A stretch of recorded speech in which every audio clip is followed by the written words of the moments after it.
स्थानिक स्वराज्य संस्थांच्या निवडणुका पुन्हा लांबणीवर पडण्याची शक्यता आहे। मंगळवारी सुप्रीम कोर्टात झालेल्या सुनावणीनंतर पुन्हा तारीख देण्यात आली। गेल्या 5 वर्षांपासून स्थानिक स्वराज्य संस्थांच्या निवडणुका प्रलंबित आहेत। मुंबई, पुणे, नाशिक, नागपूरसह अनेक महापालिका आणि जिल्हा परिषद पंचायत समित्यांच्या निवडणुकाच झाल्या नाहीत।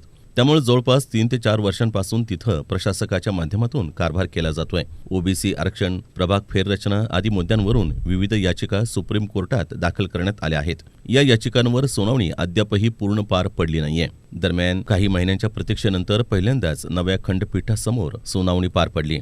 राज्य सरकार आणि याचिकाकर्ते या दोन्ही बाजूंना निवडणुका हव्या आहेत, मात्र फक्त काही मुद्द्यांवर दोन्ही बाजूंमध्ये मतभेद आहेत। राज्य सरकारच्या वतीनं ज्येष्ठ वकील तुषार मेहतांनी कोर्टाकडे 2 दिवसांचा वेळ मागितलाय। या मागणीवर याचिकाकर्त्यांच्या वकिलांनी तीव्र आक्षेप घेत विरोध केला।